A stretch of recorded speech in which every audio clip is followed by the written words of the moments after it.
Hello, everybody, and welcome back to Bloody Good Horror. My name's Eric, and I'll be your host for this evening, where we will be reviewing The Spine of Night.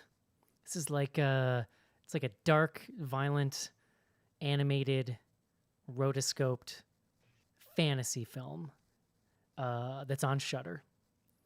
And Caitlin Googled it. It took 7 years to make. That's everything we know about it. Yeah, Eric, if you were like trying to hit all the SEO algorithms, I just you did hit it. all the words. That was my URL for this evening. Yeah. I'll be your host for this evening. Joining me, welcome back to the show, Caitlin from Virginia. Hello, it's good to be back. Love it. We're going to chat with you a little later about where you've been. Next up, from the climes, I don't know what you'd say. I don't know what she's from California. Bay Area? Please welcome Matilda to the show. Words are hard. And last up tonight from Manhattan, New York City, please welcome John Schnars to the show. Hi, Eric. When you slick that hair back, you got a real Steven Seagal vibe going on. Cool. Like you look like a white guy who knows karate. If I was half as tough as Steven Seagal, I'm thinking like 90 Steven Seagal. I don't think he's that like tough. Not current day Steven Seagal, but I think he's like pretend tough. Did you just throw down the gauntlet? Did you just challenge Steven Seagal currently? I mean, I might be able to take him. I don't probably not. He's got old man strength, like I can only dream of. Speaking of old man strength, John, thank you. That's actually the perfect segue. You might notice Casey isn't here tonight. I didn't know if you were going to Caitlin with that or Casey. Casey, I don't know if he mentioned this last week, but he had some surgery today. He got like some cartilage taken out of his neck and some like dead person bones put in and like metal.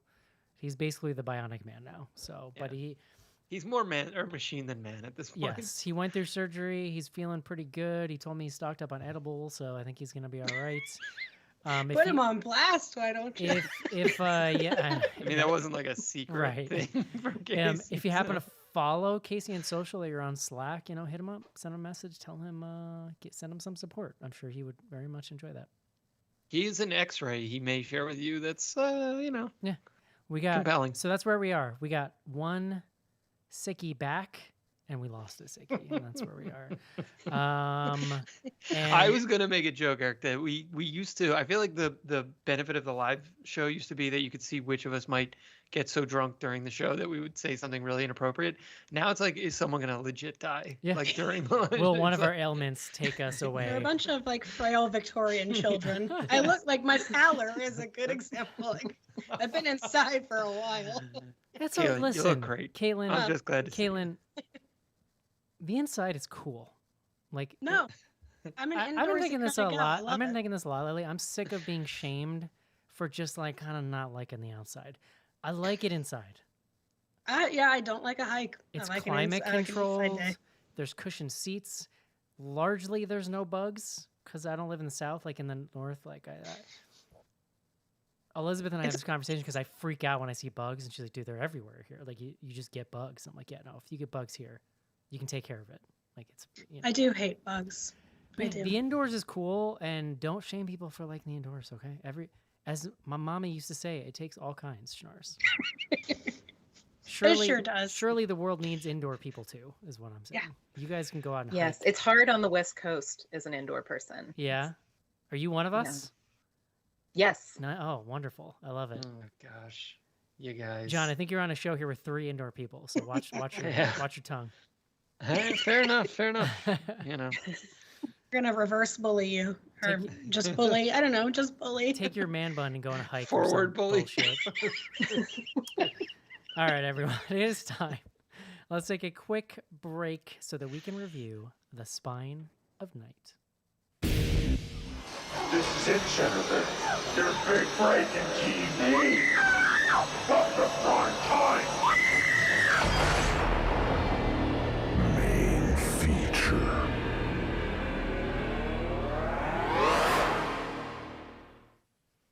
Another bonus, John, to the inside. All the food is here, and all the ways to cook the food. Correct. Unless you make a fire. Sorry, I was on mute there. Unless you make a fire. Okay. You get a fire pit, Eric. Mhm. Did I tell you I splurged on a fire pit for the new house. Very excited. When are we gonna get I a do tour? like a fire pit. When are we gonna get like a fireside show appearance? I mean, it's gonna be tough. Like we don't, it's really only gonna be a weekend situation. But You know, I don't I'll like. try. You know, I'll I do don't my like. best. I don't like background noise, but I would suspend that rule to watch you sit in front of a fire and be on the show.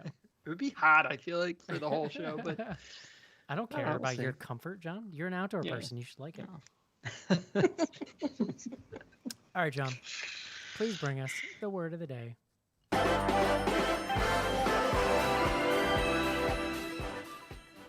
John, someday we won't be doing this show at some point someday. And then like what are you going to do when your self-esteem gets too high?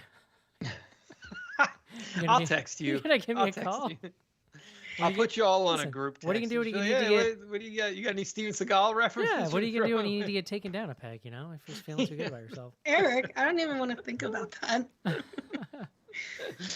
Oh boy. All right. Today's word, Eric, is shaman. Mm. I was kind of shocked I hadn't used this before, but Caitlin verified. It's not just me making the mistake. We get it wrong. Shaman, a person regarded as having access to and influence in the world of good and evil spirits, especially among some peoples of Northern Asia and North America. Typically, such people enter a trance state during a ritual and practice divination and healing. I assume, though I did not research further, that this is a gender neutral term, but I'm Interesting. curious if there didn't immediately seem to be a sort of female. The main The character girl of this- one is like with an NNE at the end, shaman. I'm just kidding. It's not. I was like trying to, Really? I was actually like workshopping the same joke in my head, but I didn't get there. So Eric, Um, you and me. always. So this comes from, and this is the first time I've ever seen this. Tungus. I'm going to look this up. Tungus Go on. through Russian. So I'm assuming this must be like a Asian steppe Mm. type of language. Siberia. Yeah. So Tungus is originally from Siberia. That is where the original root word, it was Samen, or that's Samein, something like that. And that comes to us through Russian becomes shaman and comes to us from there. Love it. Well, John, there's a character in this movie. We actually have two fancy library people here tonight. I believe, Matilda, you revealed recently that you were also a fancy library person, right? So there's a character in this movie who he's like a sort of we find out he has nefarious aims, but we're introduced to him. He's basically like a master scholar. There's like a community of scholars. They're like a citadel kind of, and Yeah. like and librarians, and they're sort of like keepers of knowledge in this ancient fantasy world. And Bloody good horror, if you will. and man, that guy is just horny for books. Like, Yeah. so horny for books. And he's got these cool little finger doodles, like long. I don't know what that is. Are those like? Does he write with those? Are those for page? No, flipping? I think they were page turning things. But That was my- officially, They're like book tongs. Yeah. They're book Yeah. talk. Officially now, anytime we bring up, John, your time in the Duke, whatever that was, manuscript library, or the whatever, rare book rare room. book library. This is what I'm picturing now: is horny spine of night guy. Like he literally was talking about it in a sexual, like how excited he was about these books she brought It back. would be my avatar if I had a place to have an avatar. Yeah. So Does that mean Eric, for those of you that are not watching the live show, has a petulant king behind him? yeah. What are you trying to say, Caitlin? What are you trying to say? I'm trying to say this was immediately the character I thought of when I was like, who do I want behind me? John, tell me about The Spine of Night. This was my pick. I caught this on Shudder TV and was like, this looks different. Let's watch this. It is 1,000% different. Yes. I can say that. I did like a quick sec worth of research, and by that I mean I was very curious, like who made this. There's two writer directors, Philip Gelatt and Morgan Galen King. One of these gentlemen, and I'll click now just to see because I can't remember. Basically, one of them was sort of like the lead animator, or like it looks to be someone primarily known for animation work, and then the other one. So that's the Galen King one is the animation one. Philip Gillott, he is known for, according to IMDb, writing a little movie called Europa Report, fabled in Bloody Good Horror The lore as Lost. So yeah. Matilda, what we reviewed, we did a show on the Europa Report. Have you seen that? It's like a haven't, faux no. documentary where a group of astronaut scientists go to Europa, Saturn's moon, to look for life. But like 99.9% of it is like an extremely dry science, like fake documentary. And then one of the coolest shots I've ever seen happens in the last 30 seconds. Our show on it, I wish I had kept it so I could go back, but our show on it, I went back and listened, was so boring. I decided to delete it and we never put it out. We just skipped the show that week. I thought it got like accidentally lost, no, and then it was like, should we record that again? That And was like, no, no, intentional. no. That the accidental one was Ryan Reynolds' Buried Alive movie. That was Buried. That was a total accident. That one. Oh. But those were the two. I didn't realize we lost that one. Those were the two too. long lost Interesting. episodes. Yeah, but that's, Well, in any that's event- super interesting. Yeah, so he wrote that. He wrote like a Tomb Raider knockoff / spinoff. He did the Love, Death, and Robots show on. He was a writer on that. I've watched some of that. It's cool, but I think And- that was an anthology kind of thing, like different people. Yeah, well, and so he also wrote and directed They Remain, which I don't We did think that. we watched. Yeah, we did it. I'm Did pretty we? sure. I might not have seen it, but maybe we did it on the show. I can't remember which one that was, but now I'm gonna. Look it up. In any event, like he's a horror guy. He's done some stuff. The other guy is the animation guy. In any event, it's interesting you mentioned like the Love and Sex and Robots thing as an anthology, because in some ways this movie is an anthology, right? Like it is telling this like epic fantasy story through the lens of this shaman, female woman shaman person We did. who was leading like they kept calling her Swamp Witch. There was like a group of people living in the swamp. They had access to secret power via this like plant that she wore. Iridescent, like blue plant thing that's very omnipresent in the movie. But I think it lived in the swamp too. But then what happens is the swamp gets destroyed. So the one she's wearing is like the only one left. It gets stolen from her by like an agent sent by the library, horny book person. I have a question that- about that guy because I got lost how he ended up in captivity. We can come back to it. Yeah. I mean, look, there's a lot of unexplained things in this movie. Where I was going is like, witch doctor or Swamp Witch, the shaman, she love gets killed. But we know that she's alive later in the movie because the movie is basically being told in flashbacks through her interactions with this guy who's guarding this final flower. With the most fantasy movie dude of all time, he's my second favorite after Horny Yeah. Librarian. Is well, like he's eternal basically like guard. he's the last Crusade guy. Remember the guy at the end of Last Crusade? Isn't there like there's like the Guardian, I've never seen that movie, John. the Indiana Jones movie? The Eric. only Indiana Jones movie I've ever seen is Temple of Doom, which is weirdly on brand for me. I mean, that's probably the best if you're only going to watch one, but like I don't understand why you aren't watching the other one. Like those are like excellent movies that you should not deny yourself. In any event, that was the reference for me, at least for the Guardian guy. I don't know. We don't even need to like get into the ins and outs of the plot. Basically, she's telling the story in reverse, or not in reverse. Like she's looking back, telling the story mostly in order, but the sweep of time that is covered is quite long. I think hundreds of years. And it's I really couldn't about the like. I couldn't suss that part out. Like time was what is time, John? Yeah, well, that is posed by this film to a certain extent. That's true. Which took them 7 years to make. Maybe they like lost track themselves. But where I mean, all that to say, it is this sort of like high fantasy world with a shitload of magic, and this story told through flashbacks. But each of the individual stories are themselves like their own little narrative arcs, Right. It's like a and some of them it's like don't a- it's like really a have that much to do larger- with like the main story. it's like a larger world, and we just are popping in and out of places and people's sections of it that are also kind of interacting. Like there is a large story, but it's loosely woven together. Yeah. We should say like this is marketed as, and I think very sort of like on, like it's not straight horror, but it is super duper gory. Gruesome. There are like many scary things. Like there's like they like lean into horror tropes, but it is not structured like a horror film. Like you're not meant to be I have a like question. scared. What's the difference between high fantasy and low fantasy? Is it specifically the magic?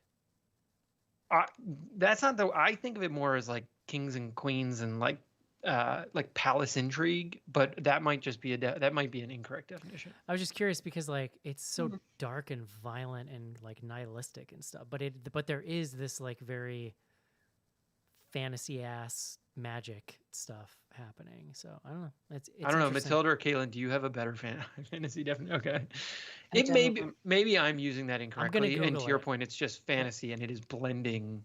Yeah, maybe it's that- both. that- I don't know. I will Google. Okay, Matilda, why don't you kick us off tonight? What'd you think?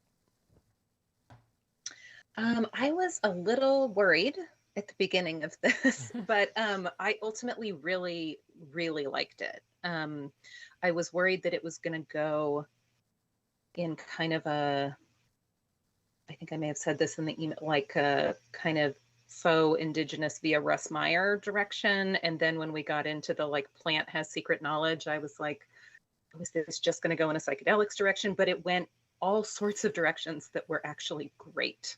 The gore is beautiful. The music is great. There is a distracting and puzzling amount of nudity in this movie that I think we can get into, but ultimately I thought so much of this was great, and even the parts that could have and maybe should have been a little silly to me, I really liked. Mm-hmm. Like the kind of like Daft Punk looking like God's Sons and Yeah. what was your like? I think we should all pick like what was the favorite mini, if or like I don't know if you have like one Man. part of the anthology. I think for me it's the Citadel. I think for me it's the like kind of library, Mm-hmm.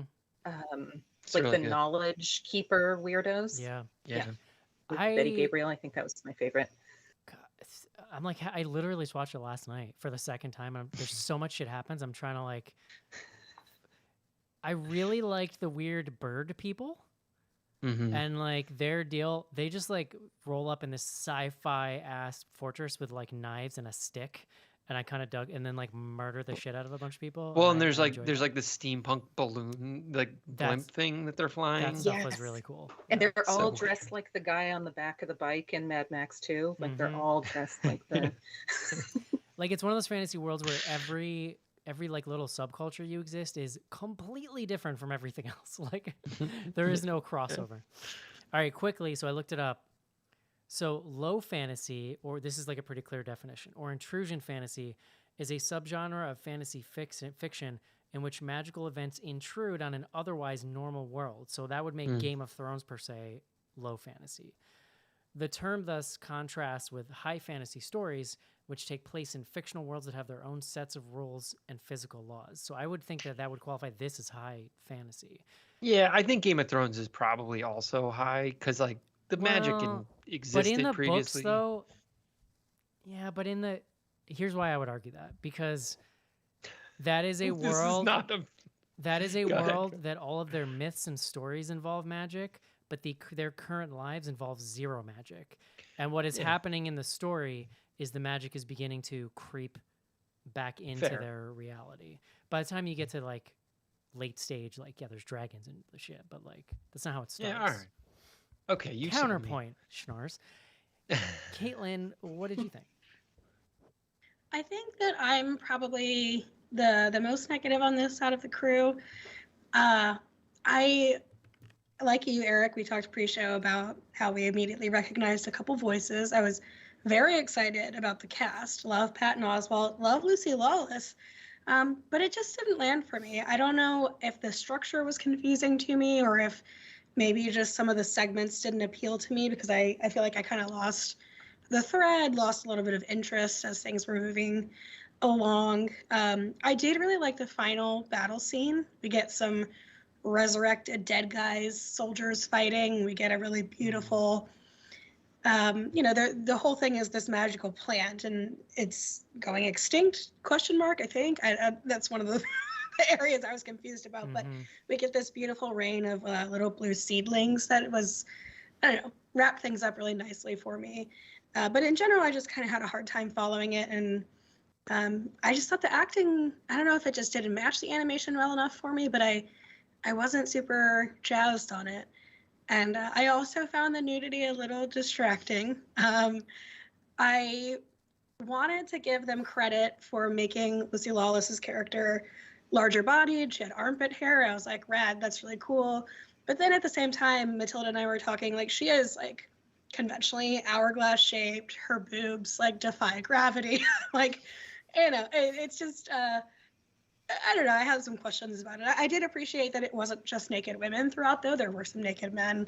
But it just was confusing. There are a lot of hilariously adorable animated penises. Yeah. Just little danglers, like you're trying to catch a fish or something. Okay. I just thought that, like, oh, they really thought they were doing something by making her like slightly voluptuous, but I don't know. I was just a little bit like, okay, like, nice try, I guess. But yeah, I had some Earth Goddess concerns about that we can talk about, but that and the like question mark indigenous, like, what's happening here? So I was I don't know, I was taken out of it a little bit by my questions, but I will admit, like, I kudos to the people that animate. I have no fucking idea how that works. That alone is magic, so good for them. John. I went in, I would say I was pretty intrigued. I had never heard it. I had no idea what this was until, Eric, you were kind of like, I found this random thing on This was Shudder. a pretty out of left field pick for me, and I could feel everybody's energy like, okay, sure. Yeah. I really liked it. I mean, part of it's like, I'm sort of often game for something that's just like completely different from anything else I've seen. Like there's like a little bit of, I don't know, just like newness factor that can win me over, and it definitely did. It is like a very weird thing. We haven't hit on it so much, but there's a lot of like college stoner philosophy that's laced throughout this, but in a way that works. It's dialed in pretty well. Yeah. Yeah, it's not like super heavy-handed, but there's enough. I mean, we talked about the librarians and this. A lot of the like fantasy tropes. I read like some fantasy. I'm like passingly familiar with some, but I don't have necessarily like great references for all this stuff. But like this concept of the secret knowledge or knowledge being hoarded and having power, and then like, but then you sort of mentioned like the magic and this like extreme, this extreme version of knowledge that brought with it. I don't know, like it was all. It sounds smarter or more cogent when it's coming from these characters, amazingly. It's a very strange movie. I think it clips along pretty well, largely because of the way it's structured. So even if there's you are so many like, different set pieces, you just like from one to the next to the next. Yeah. So if you do hit one where you're like, what the fuck is going on? It kind of is just going to be over, and you're going to be back into the arc of the story. As we were discussing briefly at the very beginning, it's not 100% clear to me how much time is meant to have passed, but it's at least like hinted at that like the librarian people use the secret flower to like conquer the entire land, right? Like, so there's at least like some large scope narrative going on there, but it's all, you see it all through these like little snippets. Like one of the things that I really enjoyed, and it's like, it's such a weird one, is like you get this short little arc about these two people whose village is just like destroyed, and they're like lovers, or maybe they're like early newlyweds or something. So brutal. Yeah, and like they just get annihilated. Like you basically just see this sort of like horrendous way that this power is used to like destroy these. Their conversation to me towns. is some of the best dialed in philosophy in the movie, because it's a pretty straightforward conversation they're happening, and it's like very, it's just very sweet, and then they're just like straight up murdered. Well, they're just like, well, this is our fate, I guess. Yeah, isn't that's where the name of the movie comes from, is the dialogue between the two of them. Yeah, maybe you're right. Yeah. So, I mean, so look, like, we can talk the nudity piece. Like we will have to dig it. Like it's just such a specific choice, and like I was saying this over email, but it's sort of limited. It limits the just like limits the audience. Like I can only recommend this to so many people. Like if she was naked like who cares? half the movie. You said that earlier. Who gives a shit? Well, Are you it's concerned more just like about I don't know. having There's like, movies to recommend to people?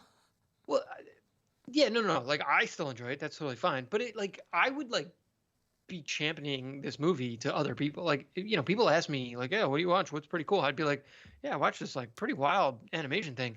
But then they're gonna watch and be like, "What the fuck?" Because it's the first 5 minutes of the movie. She's walking around naked. Yeah, I just don't give people movie recommendations, or I give them like I give separate recommendations for plebes than I would versus somebody who might be like listening to the show. No. Well, look, I have a similar strategy, but either way, like And I try to be as would tell people that condescending this as is like a possible. legit good movie. Yeah, I would. But I would, so- and then see But what there they would come. be an asterisk maybe around well, there, just yeah. like get ready. Let your freak Yeah. flag Well, fly, yeah, John. no, you have to. You have to be like, look, they made some weird choices. Like, and like, if this puts you off because there's like there's this one naked lady walking around the whole time, like, just be forewarned. I was. Hold on, but let me snooze this Windows thing that's trying to restart my computer. Fucking Windows. I was doing some work a couple weeks ago. Picked this up on Shudder right during the scene where they're escaping from the cell. So Mhm. had no idea what was going on, although not that seeing the previous 20 minutes super helps, but was actually found myself getting like distracted from what I was doing, which is pretty rare in a world where many of the movies we watch for the show I can barely pay attention to. So I was super intrigued that this thing like had my attention that much. That was when I recommended it. I watched a lot of it at that point. I went back to it last night, rewatched the whole thing, and just like sat here like pretty riveted and decided that like I really love this movie. I don't know. I know Casey or somebody compared it to like heavy metal, which was that 80s sort of, and Mhm. I see that influence, especially like in that rotoscope style. I've never seen that, so there wasn't any real nostalgia point here for me. But man, whatever this soup of this thing is of like fantasy, steampunk, sci-fi, violent, like crazy. I realize like I love animated violence. Like, give me more stuff like this. Like, I want to find more stuff in this vein. And I also really enjoyed this particular vein of sort of, I don't even want to dismiss it by calling it pseudo philosophy, because I actually think like it has a core of some interesting ideas. It's just that the language gets so flowery around it sometimes that you're like, but sometimes that can be enjoyable when the language is just flowery enough where you're like, oh shit, this is smart as shit, dude. Like, I should have smoked weed before I watched this. But like, because it's like when let me put it this way. When the philosophy is too easy to understand for me, then I feel like you're not smart enough. Like, I want the person spoon feeding me philosophy to convince me they're smarter than I am, but not so smart that I can't follow it. And so that's where I think this movie has like a pretty, like you mentioned, John, waking life, which is like, you can't make goddamn, like, that's just like pure word salad from beginning to end. So like, but it is really reminiscent of some of the conversations, especially like in this movie. Anyway, Eric, you and I often are like on the same page with stuff, but we had the exact opposite experiences Oh, for that's this funny. one. Well, Because like I kept wanting to look at my phone. I was like, I I was don't like- care I about was- the philosophy. I was riveted by this movie. And like, it's that stuff aside, because honestly, the philosophy is really, I think, kind of window dressing to it. It's like a more interesting like core that you can dig down into, but it's a really beautiful, fascinatingly visual movie. We were looking up before the show that it's all rotoscoped to like 12 frames a second or something. So what that does, it gives almost like a kind of jerky feel to the animation, but it gives every single character moves in this really fascinating, deliberate kind of way, and it makes the combat and the violence very interesting visually. It's very ethereal. There's an Yeah, ethereal that's a good way to put it. feel to the whole I do thing. love that when a character just kills another character in this movie, there is just no mercy. Like when you get these, when the library dude is possessed or whatever, connects with the power and then has this army of the dead or whatever it is, or no, it's the whatever, I don't know, bald dude. those guys just eviscerate the shit out of people, like literally, and they're just unbothered by anyone trying to fight them. They're just like, "Meh," or, you know, Matilda in the library scene, he's got this like magic whip sort of thing that's just like slicing people into 100 pieces. And I really enjoyed that stuff. I didn't put much thought into the nudity, particularly because it's not sexualized. So like, I really just sort of chalked it up at face value of like, we're in sort of a fantasy post-apocalyptic kind of place, which is not to say there's anything wrong with putting more thought into it, but I just didn't, none of it struck me as problematic or not. I did think the boob physics are a little crazy. Like, it's hard because they're just so omnipresent in those scenes. It's hard not to be paying attention, and sometimes they're just like, whoa, like you could tell But there's when just a she's couple, laying on her side, I'm like, oh no. you could just tell there were a couple. couple frames where like they weren't sure what direction they should be moving in, which is just kind of funny. But and like I said, I did enjoy the little animated danglers that you get at some point. But I don't know. There's just I really liked how epic the world feels, and it's like I loved this vibe that there is a larger churn to the world that's happening that people and societies are caught up in, but they don't necessarily understand. And so we're dropping in and out of people. Like, we've seen how the power got unleashed, how the army was formed, what that person's motivation is, but then you just will be in a society where it's like they don't know, they're just there, and then they get attacked and all murdered. And so that's a thing I love about Game of Thrones, is when fantasy points out the fact that information does not travel the way it does in modern times, and that people don't travel the way they do in modern times. Like, this movie puts an exclamation point on the flow of information and travel in a similar way to Game of Thrones, which is a thing I really, really love, because it changes how everything in the world interacts. That, you know, an army might just show up at your doorstep and you might not know why, and it might just murder the crap out of you while you're writing haikus with your lover. And one guy might be, 20 feet tall and like Yeah. have blue eyes and stuff. Right. I loved the And blue. the sharpest swords you've ever seen. Whatever Just that whoosh, whatever right that through. particular shade of blue is, I really liked, and I liked that kind of as like a recurring kind of like visual motif in the movie. But yeah, I absolutely loved it, and it's interesting because it's different. I don't have a lot of other things like this I could immediately point to that I liked. Yeah.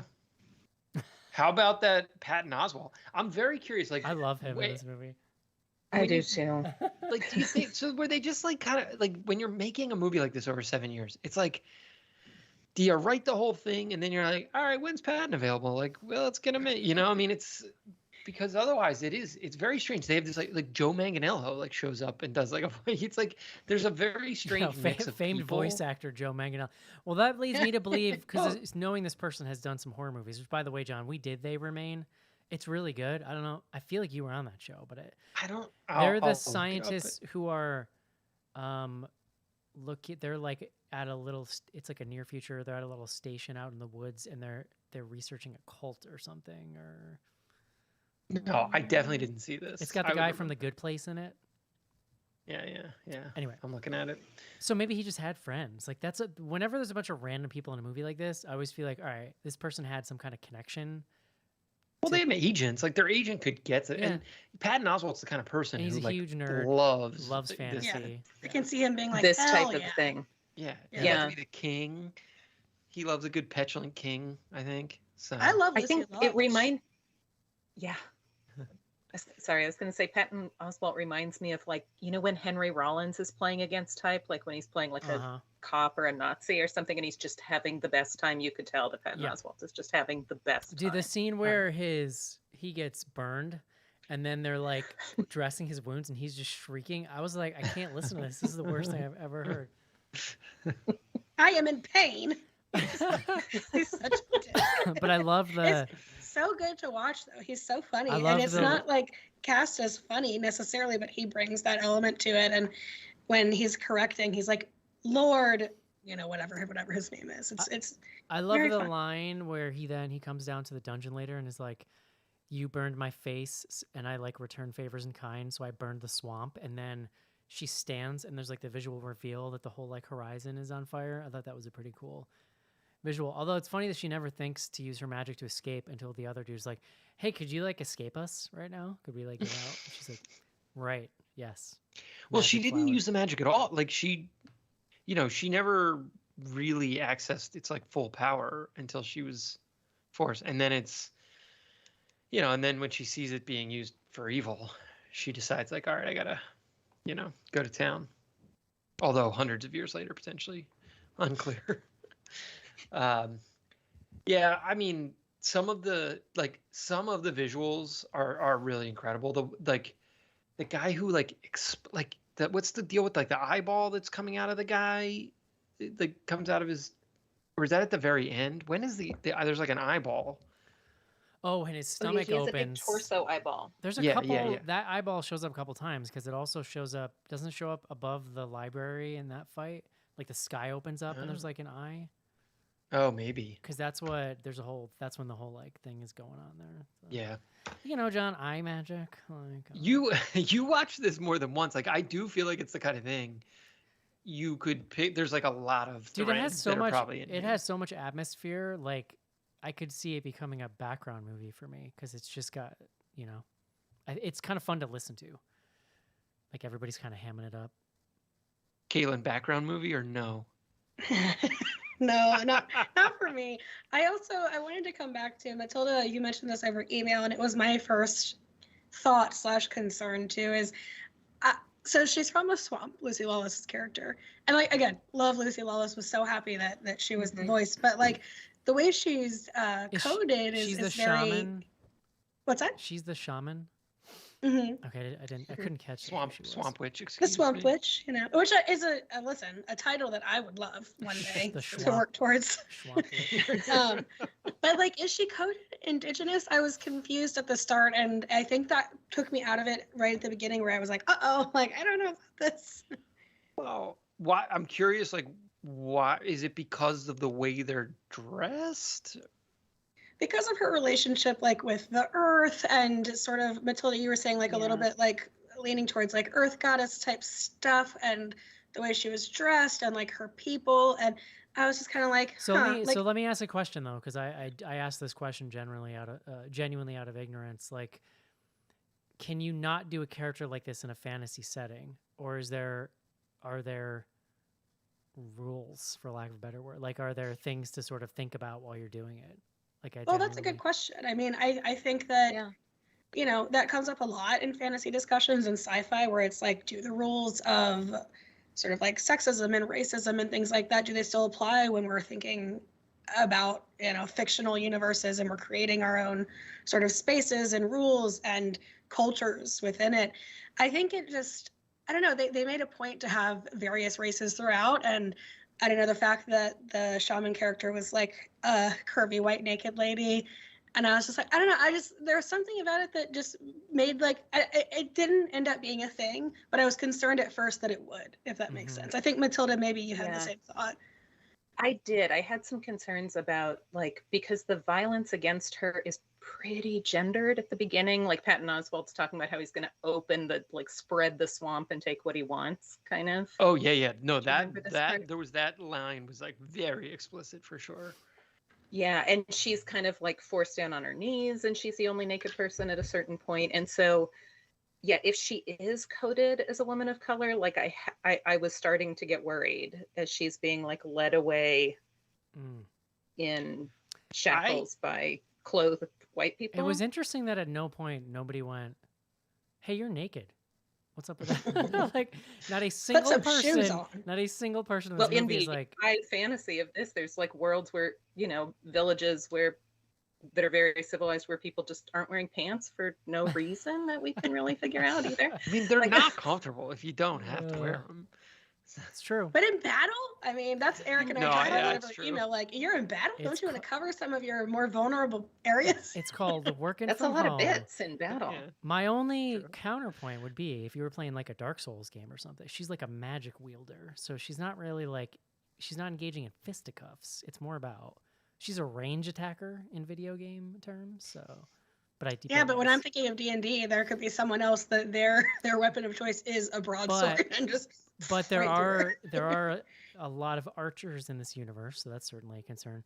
It is pretty brutal that the one dude who survives the slaughter of that one city literally could have killed that. I mean, well, maybe not because he's kind of killed at the end and then comes back to life, but like he just misses by like a foot.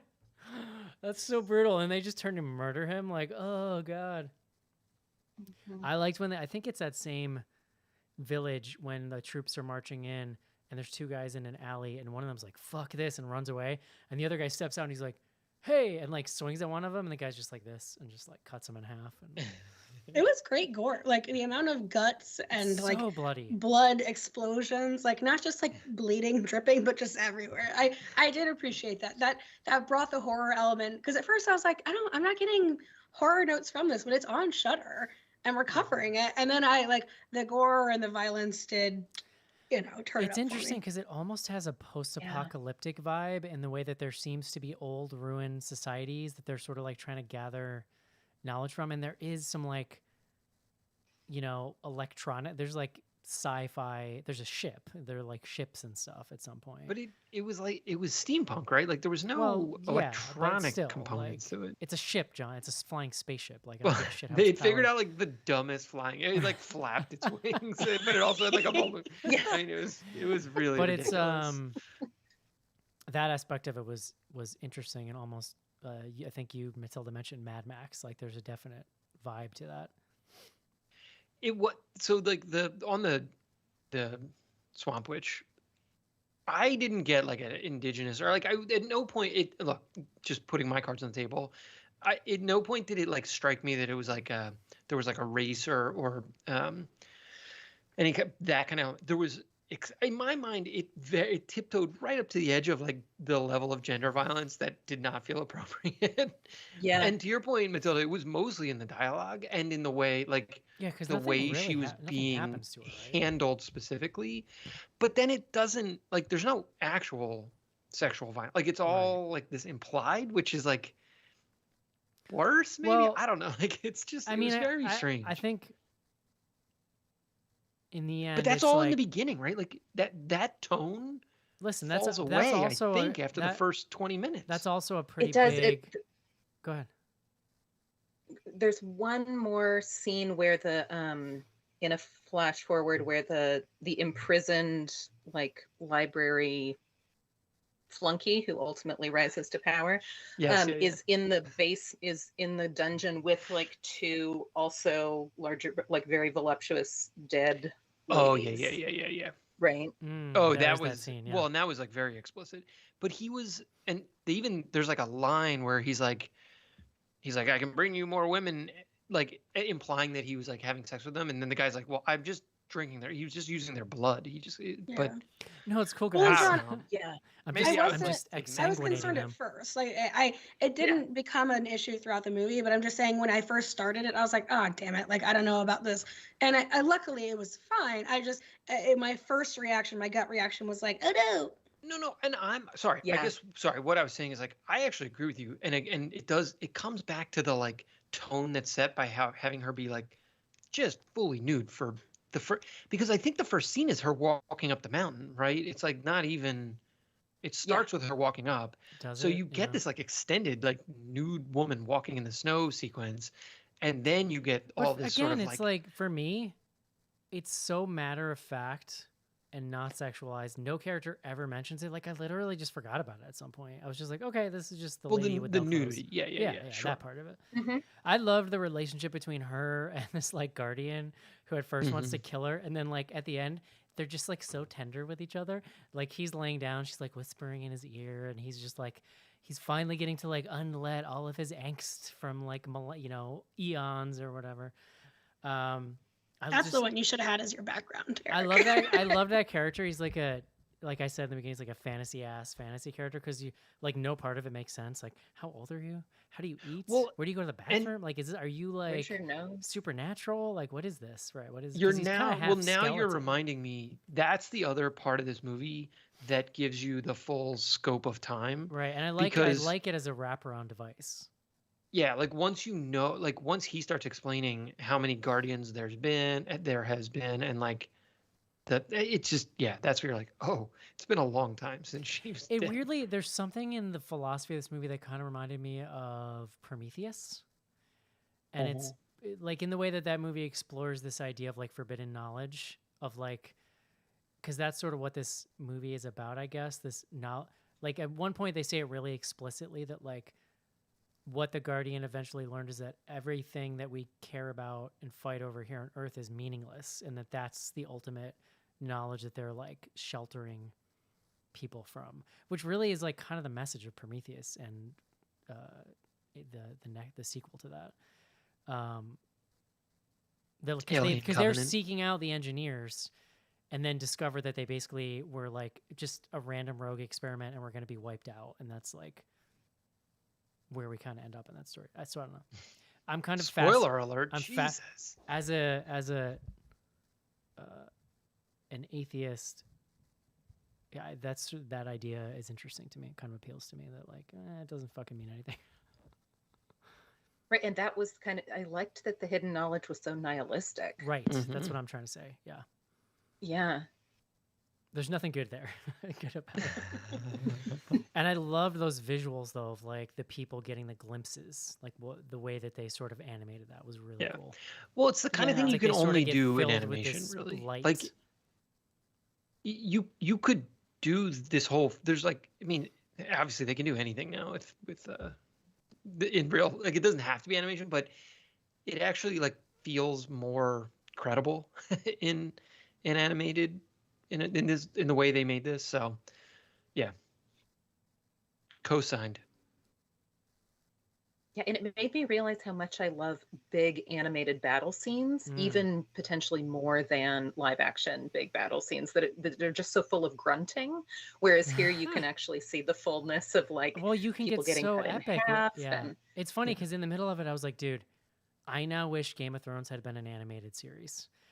Because when I watched that show and then went back and read the books and then returned to the last couple seasons of the show, and it just killed, like when you think of like the Battle of the Blackwater or something, which is like the most epic thing I've ever read in a book, and then in the show there's like 8 CGI boats and like no people around, and it's just like, what happened?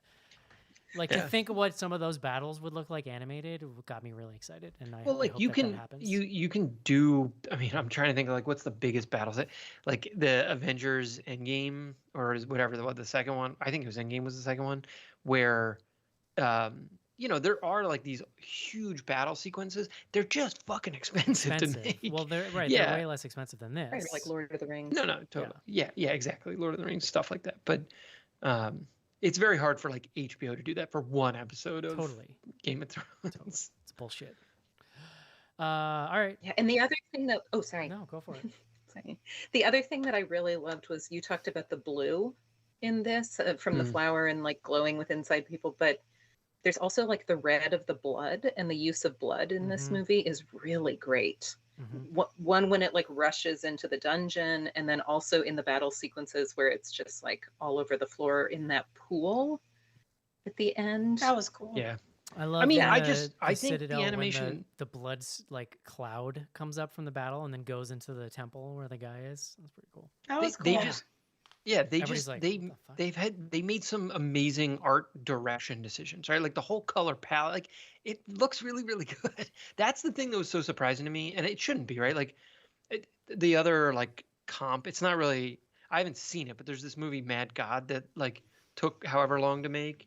I think it's like maybe like stop motion animation and not this style of animation, but when someone is spending the time, and like you can make an animated movie over 10 years, like the actors don't change age, so it shouldn't be shocking. That's that an interesting someone, point that did not occur. yeah, like that someone crafted this as lovingly as they did and like clearly put the thought and time. You see it when you watch it. You're like experiencing the care that someone took with this.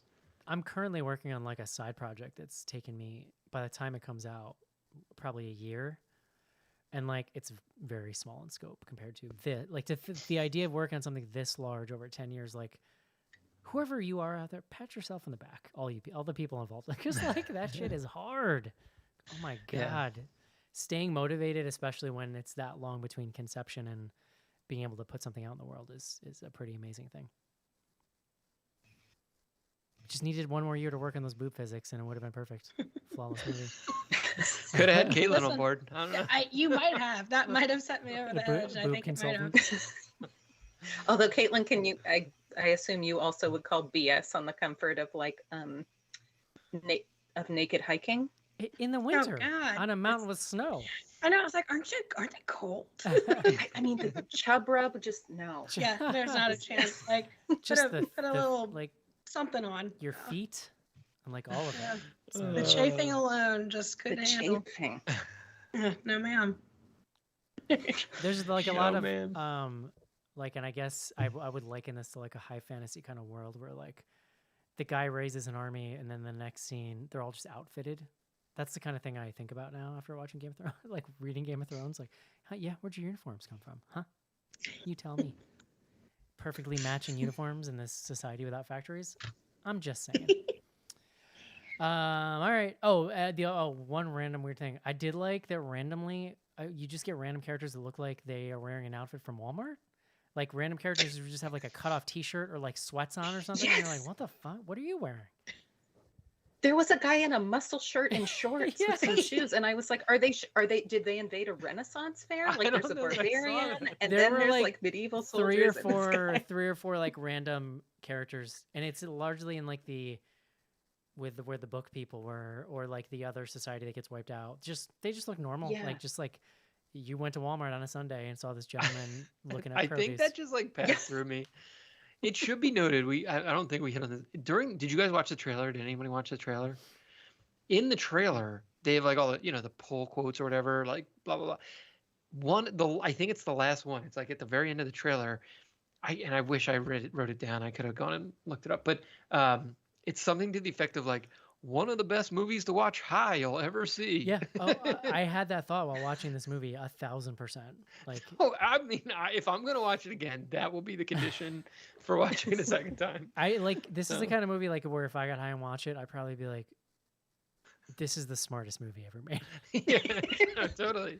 Because something about that is like it tends to suspend any kind of questioning that I have about a movie, and I just go with it. And so like if me like that listening to this philosophy, I'd just be like, I think we just cracked the code, you guys. The meaning of life.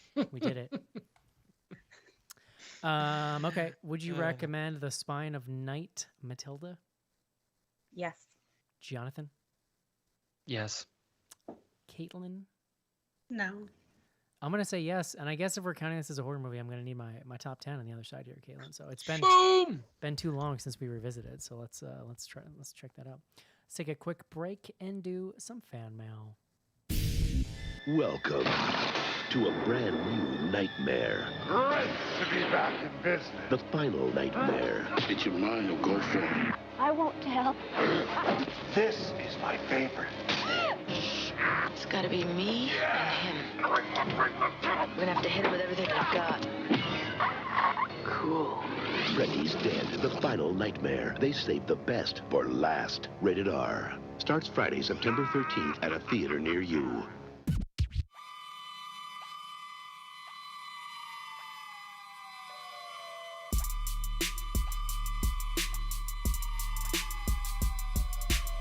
Hey, I'm Lisa Zane from Nightmare on Elm Street, and you are listening to Bloody Good Horror.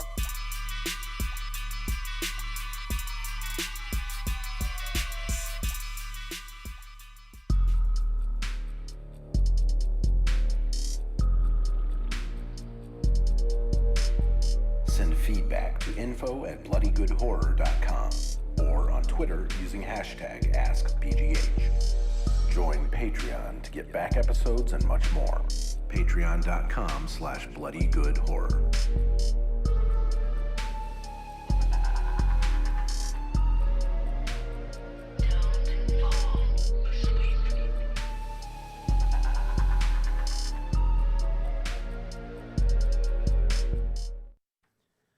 And we're back. I'm gonna look at.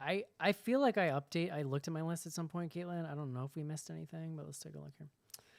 Yeah, I've got it up for you. The Cellar sucked.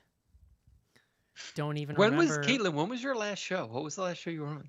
I think it was X. Okay, Yeah, I no, was we've watched curious 'cause nothing but X would've- trash since then. We watched It looks like someone added The Cursed The to Scary the of list. 61st, trash. Studio 666, trash. What is No Exit?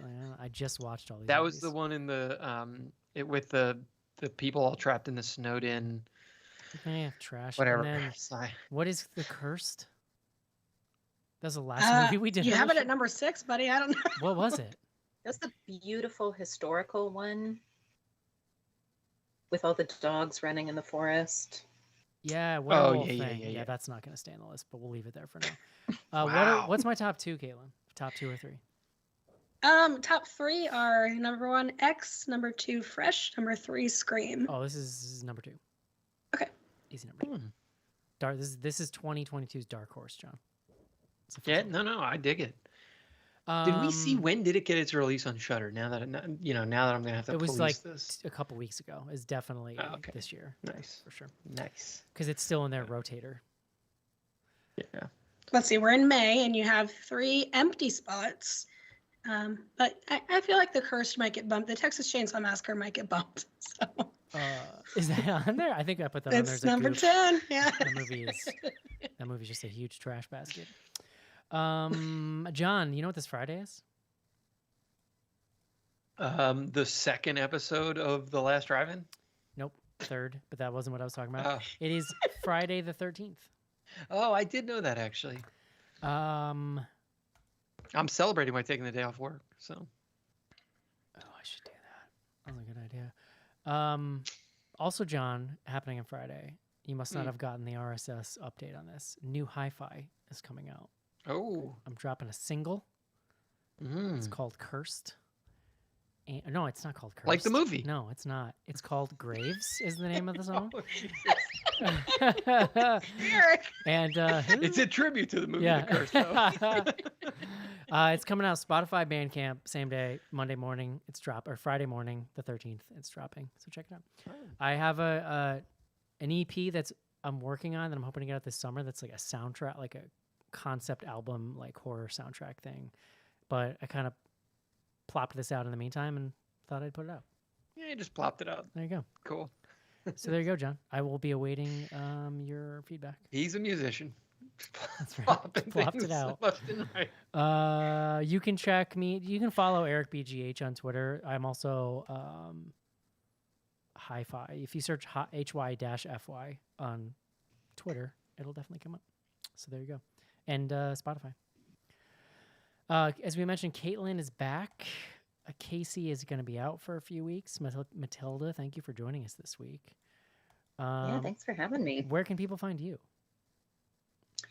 You can find me as part of the Zombie Girls Network, which is a whole little empire of podcasts. Sure is. Ever-growing empire of podcasts under Daddy Rachel, as we're now calling her. Yeah. So cited on a recent episode of Plug. Well, confirmed on a recent Plug It Up. Yeah. Oh, so check out. And go ahead. You can find us at Zombie Girls, which is GRRLZ, like Riot Girls, on all the social medias and also at zombiegirls.com. And you can check out our, one of the best things that people can check out is like the VOD releases. Rachel picks like a kind of best of the weekend every week, like 3 or 4 movies that she's particularly excited about, and pulls that out. But there's an ongoing VOD list over on the website. Love it. Yeah, and like you said, Yeah. it's also do that with Rachel and Ariel, who are on the show often. So there you go. So we can find all those people. And who have an excellent new theme song for Yes. They're More Deadly. Very part true. of the podcast. Very true. What else is going on? Oh, John, I was a guest on a podcast. Get right out of here. So, John, do you know? I don't know. You're not on Slack that much. Do you know Allison, who's on Slack, John? Yes. So Allison has a podcast called Who's There? She's a fellow New Yorker. And that's why I knew her. Name, She has a show called Who's There, where she reviews horror fans and people kind of like in the horror space to find out sort of like how'd you end up so weird? How did we all end up in this place? So if you search "Who's There," just like spelled how that would be spelled, 2 words. You can check. By this point, because we took last week off, it might not be the latest one, but it'll definitely be like 1 or 2 in the feed. It was a ton of fun. It was cool hanging out and chatting horror with her. Did she get any closer to the center of this onion, or We go pretty deep, John. Yikes? Yeah. Layers. All right. Eric, you want to hear how Plug It Up's been going? That's the one show I stuck around with while I was sick. he was sending you a subtle message about your choices. No. Listen, it's a BGH presents. But, fair enough. No, Elizabeth was on recently for Black Swan. That was a very good episode. Thank you. Yeah, I think it was a good one. Yeah, I've been really happy about it. Psycho we did, which is a monstrous motherhood classic, and that one we got real deep into old Alfred Hitchcock. And then the Zombie Girls, Matilda and Ariel and Rachel were all on for a new release, Hatching. I think Hatching is gonna break my top 10 this year so far. It's Finnish. Yeah, y'all interviewed her. You interviewed the director, Hannah Bergholm, on More Deadly. So it's been making its way around the circuit. And then this week released The Omen with the fellas from Straight Chilling, but been rocking and rolling over there. Definitely go check out Hashing. We got into mommy blogger topics, so it was a fun time. Harrowing, one might say, but wait, is it available like widely? I think you can rent it on Vudu right now, and probably Prime. Okay. All right. John, I think you would like it. I mean, I'm in. I think I might have seen the poster or something. It's got some body horror. Yeah. Actually, there are a lot of Cronenberg beats. There's some Brood beats. I was like, Mr. John Schnorrs, this is up. Guys, did you see a second Cronenberg film was announced today? No. Today? Dude, the trailer for that new one, that was bananas. Yeah, well, the trailer, and then I saw a headline on Deadline that there's another forthcoming. John, Cronenberg. maybe you know, you're a big Cronenberg fan. What is it with that guy in buttholes? Why is everything a butthole with him? I mean, I don't know, dude. Matilda, what would Freud say about that? I mean, anal phase, right? Yeah. I mean, what is it with Ari Aster and head trauma? That's a good point. He just sees heads and he's like, I'm gonna bash the crap out of you right now. Stupid head. Stupid head. And a filmmaker is born. And they were all like, oh, incredible. Me. When I say all of us, I mean me. Yeah, no, obviously. I knew it. That was pretty. All right, let's see. We have 2 emails this week, info@bloodygoodhorror.com. We got 2 emails from Caitlin and Kissimmee. She's back, y'all. We were talking about songs that scared us as a kid, or I was talking about like sort of horror music as an intro for my kids last week, and she says, the Surfari's Wipeout song scared the shit out of me as a kid. I hated the way they said Wipeout, and as a kid, I never could put the song together with the Wipeout moment, so I would just silently cry to myself in the car that it snuck up on me. Is that the like, hey, Wipeout? Yeah. Like, is that the... I think that's what she's referring to, yeah. Man, every once in a while, my TikTok algorithm is like, you like spooky shit, right? I don't get any horror stuff on it, although now I'm going to. So I just said that out loud. But it will be like it's like, oh, are you into like Zoomer like creepypasta stuff? Like here's 4 weird things that happened in the world. But like every once in a while, one of those things is set to Tiptoe Through the Tulips, and if I happen to hear it at like 10:30 at night, I'm like, fuck you! Like I get so angry anytime any notes from that song are in my head, like because it's so unsettling. I always remember that about you, Eric, that you hate that song. It's awful. It is awful. Insidious brought it back in a major way. It's so awful. It's entirely from that movie. I'd never heard it because when we reviewed that movie, that's when I learned about that dude. Like I didn't know who that dude was, and so that brought that pox into my life. Let's see. I brought up my pet turtle a couple weeks ago and how we would feed it fish that it would murder. My ex-husband's turtle ate quote unquote gift goldfish, probably 20 of them that a 6-year-old student of mine gave me right in front of him in like one swift movement. I did not know that sliders did that. Oh well, shared turtle trauma is better than no turtle trauma at all. Do you want to hear a dead turtle story? You learned that day what turtles do, Caitlin, and it's cool. Go ahead. My friends had a turtle. His name was Ertle the turtle. And one day she put him in the they're twins actually. They put him in the windowsill so he could get some air. And then their mom came and was like, "Shut this window," and shut it like really hard. Oh my god, that's And messed killed the up. turtle because she didn't see it. So Ertle got smushed in the windowsill. Oh, How do you God. not like? He was a small little guy, Ertle. I remember, so I talked on that last show that you were on that show, right, Matilda? Because you had a similar experience with the goldfish. As a younger kid, we had found a baby turtle at my grandmother's house that we like took in and were like feeding it for a couple. Like we did not have the proper, like this just happened when millennials were kids. It'd just be like, I don't know, bring this animal into the house. We don't know what to do with it. It'll probably die, but who cares? But then pretty quickly discovered, I don't remember how it was pre-internet. We must have found a book or so, like, what the fuck, what's a book? It was a baby snapping turtle. But the thing was so adorable. It was like this, it was only like 2 inches across. But like when you looked at the structure and then looked at it, I was like, oh yeah, that's a snapping turtle. So we probably don't want to keep that. If you had befriended it though, Yeah. you know, We would just get those in the Northeast every could once have in a been while. like the ultimate weapon. I don't know if that's Very slow. Ultimate. I don't know if snapping turtles are like all over the place or just regional or not, but I remember one showing up in my neighborhood once, sitting in the middle of the road and it wouldn't move. And it's a pretty secluded like cul-de-sac. So it's not like there was traffic, but people were trying to get it to move out of the road.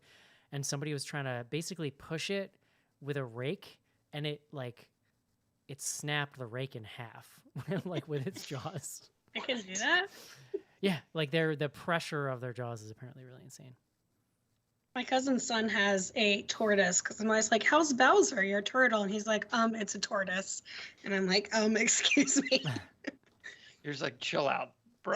It's a turtle. I don't know, Bowser, whatever. Well, I eventually just like, I think everyone in my household realized I was not fit to care for a turtle. And so we eventually, we gave it to So like you put it in a windowsill. no, we gave it to like a preschool or kindergarten or something, like a teacher. Dude, The snapping one? deadly. So they, no, my Okay.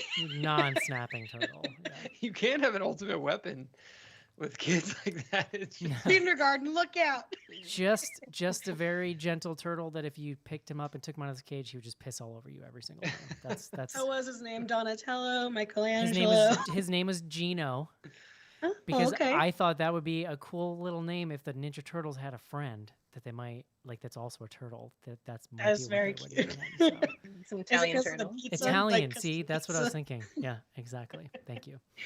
Thank you, Matilda. Caitlin, what do we got on Twitter? Yeah, we have 2 tweets today. I'm pulling them up. This is what the suspense is. All right. Listen, it's been a little bit. Okay, from our friend Miles Hughes, Miles on Film. What classic horror films would you like to see remade using the style of animation from Spine of Night? I'd personally love to see a Nightmare on Elm Street film done this way. Huh, that's a good idea. I like that. Good question. Texas it doesn't have to Chainsaw be a remake. Like, it Massacre could would just pretty be cool. a new one, a spinoff. I mean, my answer is Game of Thrones now. That's what I really want. Does that count for horror?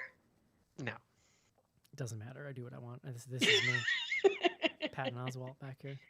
Nightmare on Elm Street was a good suggestion, I think. Yeah. Solid. Well, you want right, something that's got like crazy, just like. because it frees you up with Whacked out. it frees you up with like the dream visuals. So I could see that. Well, I was gonna say Yes. Hellraiser could go that Okay, direction. Yeah. Dude, that's a really good answer. Like Hellraiser 2, where they go to hell. Yeah. It's got yeah. Fuck yeah, I bro. feel like I'm Evil really, Dead is fun. I'm really excited for that like remake thing that's coming out. The new Hellraiser. Yeah. Mhm. I feel like the end of Carrie would be fascinating with this. With the like, fire, dude, that's so good. Be cool. And the like crazy eyes. yeah, Dude, those would be and just like the gore. uh-huh. Yeah. I love it. All right, and our friend Podferatu says, "What's your favorite kill/death that's not from a horror movie?" My mind went to Gone Girl when I don't want to spoil it, but one character gets killed there at the end. I don't want to give too much away, but This is like I'm trying to think if I have like a good one that sticks out. I feel like any Quentin Tarantino movie, like the end of Once Upon a Time in Hollywood, has got some pretty righteous violence going on. I love the ending. It's not like the ending, but like the climax of The Departed, where there's like a scene. So that whole movie is about people like leading double lives, and nobody is who you kind of think they are. There's a reveal of like 4 characters in like a 5-second span, and they all get murdered. Like you find out who they are, and they die. Everybody dies, like in like this real quick little scene that's like pretty wild. Eric, you know what that reminds me of? In Breaking Bad, when all the prison hits go down at the same time. Yes, yeah, that's a pretty good one too. And he's sipping his coffee, checking his watch. Yeah, very good. It's very like Godfather. Mm. Speaking But that's all of for tweets. The Godfather, John. Also, that montage of deaths at the end of The Godfather, real good. A lot of getting. All right. We have a handful of Instagram questions. Two people posed this to me today, John. The new Doctor Strange movie is being called a horror movie. Should you all review it? I said no. I don't like. So it's Sam Raimi directed. I mean, I don't think we're gonna review it either. And I heard someone else explain it that way, and I was like, huh. Yeah. No, I mean, I'll probably watch it now, whereas I was planning to not watch it. It looked intriguing in a similar way that Spider-Man movie looked intriguing to me. I refuse to engage in anything that's going to be like, you need to watch 40 things in order to get this. And I've had people tell me... I've already watched 38 of those 40 things, and now I'm just like, I might as well. But I keep trying to draw the line, Eric. I keep trying to say, this is it. But like people on Slack today were saying you don't really need to say it, but it's like the principle of it, John. Like, you know... Well, Tommy and Nick said it's a plug it up movie, so I feel like I've got to see it now. What is that? Tommy was pushing real hard to the hole with Doctor Strange today. I'll check it out. He's on a mission. Once it's on Disney, I'll check it out. Yeah, there you go. This is a great question that I feel may be revealing. How long do you leave leftovers in the fridge? I've heard some people don't even eat them. I think it's highly dependent on what kind of food we're talking about, for starters. Chicken, 3 days max. No, but like, like there's a you gotta like eyeball check and smell check. Smell. Like, I trust the nose over the eyeball check. Like it's always nose. Yeah, totally. We're like big leftovers, and like we often like make meals intentionally to have leftovers for multiple nights, like that kind of thing. We had this conversation though, because I was with for Mother's Day, I was at my in-laws, my old home down in Maryland, and it turns out one of my wife's cousin's husbands, quote unquote, doesn't believe in leftovers. Doesn't believe? Like they don't exist. Like they're not like rich people. Are you telling me they're not poor? John, are you telling me he's doing his own research on leftovers? No, like I think he should. Yeah, that is actually partially true, probably. But I also am like, what? You're just like throwing away massive amounts of food all the time? Like I'm kind of an edge case too, because I have a very limited diet. I basically make all my meals from scratch every day. So I make meals for one person, and my kids don't eat the same food I eat. So when I'm cooking for them, I'm cooking like separate stuff. So like there really are not much leftovers in this house. But I'm okay with the idea. Yeah, we're like always having leftovers. I love leftovers. Spaghetti tastes better the longer it sits. I mean, to a degree, but like but like lentil soup, like some things taste better if they curry. In fact, because I eat a lot of chicken, I really don't buy fresh chicken and just make a bunch, because after a day it kind of turns my stomach, even if it smells and looks fine. So I just buy frozen chicken, like you can get from Target, like just a bag full of frozen chicken breasts, and then I just make them one at a time in the air fryer. There you go. They kind of freak me out now that I'm really getting into it and thinking about it. Don't think too hard about it. It's gonna make it crazy. But like a good restaurant meal the next day, I'm pretty into that. That's pretty cool. I will say I went out to dinner with a friend on Friday and brought home half my sandwich from the restaurant, and then it sat in the fridge for 2 days, and I was like, oh, fuck that. Like, not a chance. Air fryer. So you open that sandwich up, you take off the cold stuff like lettuce, tomato, air fry it, and if it's got cheese on it, even better. Gets the After bread 2 days? gets the bread back to being toasty. Put your cold stuff back on. Boom, you're in business. Okay. Yeah, look, this is not a blanket statement, but I actually would say restaurants are a place I don't bring leftovers home, mostly because most restaurant food is made with outrageous amounts of butter. Salt. And It's the salt. makes it- It's the salt for me. Yeah, but it makes it all taste amazing when you're eating it. But then when it's cold and you reheat, like it just doesn't come back together the same way. There are like pasta for sure. I Air would take fryer. home, like but John, have you heard Yeah, of it air has fryers? to like be a textural consistency in the reheating Yeah, I for me. agree. Like Yes. certain things are not Yeah. not going to work. Definitely. we Man, solved it, guys. My Good work. TikTok like knows that I'm I am into like healthy eating, I guess, for lack of a better word. Like I'm into nutrition, like learning about nutrition, and like, man, there are so many bizarre lanes of like eating out there, and like so many like people that are just off the fucking reservation and so confidently just spewing made up science to people. Just like Oh yes. Be TikTok is careful. TikTok is convinced that I might want to be like one of these carnivore dudes, and I'm like, no, I'm cool. I actually like watching these videos in a train wreck kind of way, which is why they keep serving them to me. But like, oh my good lord, like, Yeah.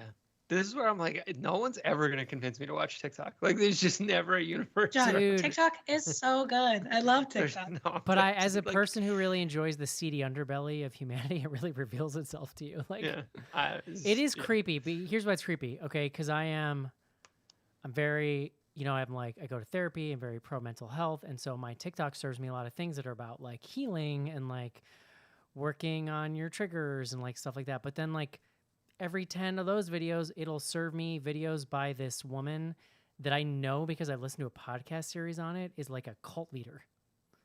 So like, Nice. though it doesn't really have any way to Why like, haven't I downloaded this app? it doesn't have any way to discern that stuff. I am just a person who is so of the internet that I know Society this is totally stuff. fine. We have But like, nothing to no, worry it's about. scary. It scares me when I think of like a 15-year-old on this Yeah. app or something. Dude, or like Mine's a like- 10-year-old. Mine's like, get back in bed, you depressed gay bitch. And I'm like, oh, you got it, babe. And then also like burn down, and I'm like, oh yeah, that too. Fuck Oh yeah. my god, I love TikTok. Uh, that's hilarious.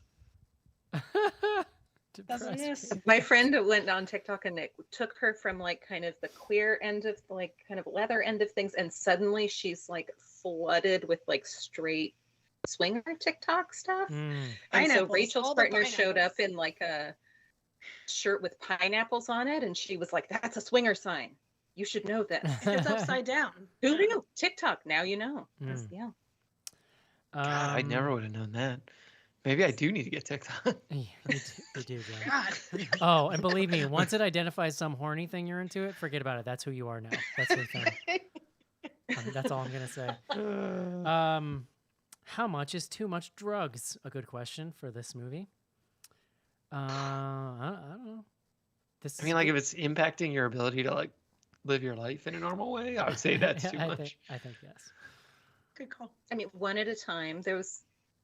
Because I'm on the West Coast, there's sometimes like among the harm reduction community, there's like a thing that you can do where you go to Burning Man and talk people down. Like you are not on drugs, but you are there to help people. That would who be have taken too very, many yeah, like in drugs. fact, what have I heard that? I think I've heard the word shaman used to describe that, and like in it, like if you're gonna trip, like getting a person that's like a minder, Yeah, yeah. basically, like. But I've heard different Well, that's words. for like that. that's like the folks who are using psychedelics in like mental health settings. The practitioners are not doing the drugs. Right. A too, babysitter like- when you do shrooms. Yeah. My advice is always like, I think when it comes to drugs and alcohol, too many people compare what they're doing to other people, both in positive and negative ways. Both in the like, well, I don't drink as much as this person, or well, that person can just casually drink. Why can't I do that? And I think like the thing that I find some people are missing is really sitting with themselves and being like, what is the impact this is having on me, regardless of whatever I want to do or wish I could do or whatever. Like, so yeah, there's a disconnect there sometimes. Is this harming me? Is it fun? Where are you on that scale of like, That's what I'd say. Not to get too real, John, but It's that's too how late. I feel. Are you gonna review The Northman? Kind of horror vibes. I would watch. I saw it. I'd I watch. saw it opening day. I Yeah. would watch I want to see that. it so bad. I would watch that before I watch Doctor Strange. I would say that. Do you think it qualifies for the show, John? Just say yes. Probably not. I mean, like, it is not a horror movie. Like, We watched Green Knight. it's less horror than that. Oh, interesting. Okay. It's, well, I mean, look, like, we've watched all of the other two Eggers films. Like, it's actually kind of similar, except it's not, it doesn't go to, like, as many horror places. It's much more like revenge drama, but with all the same, like, he did all the research about, like, Viking era Iceland and stuff, and how people lived and, like, the kinds of swords they had and stuff. I mean, there's like light horror flourishes, but it's not, I don't know. Bjork is in it. Isn't that cool? I'm Yes. so excited. She gets, like, pretty big billing, and she's in it for, like, 2 seconds. It's because she's Bjork, though. It's I Bjork. mean, I mean, yeah, it's a John. cool scene, but Were you alive in the '90s, John? It's Bjork. yes, Yeah, she Bjork. gets- I'm she gets familiar top billing. with Bjork. I actually have no thoughts on Bjork. I just like saying her name. I'm a big fan. Last question. It's surprising no one. Last question of the evening. Favorite rotoscoped animated movie? I did look up a list. It's all the stuff you would kind of like expect. I Give me like a top 3. I mean, Waking Life would definitely be my Yeah. number 1. Heavy Metal, Gulliver's Travels,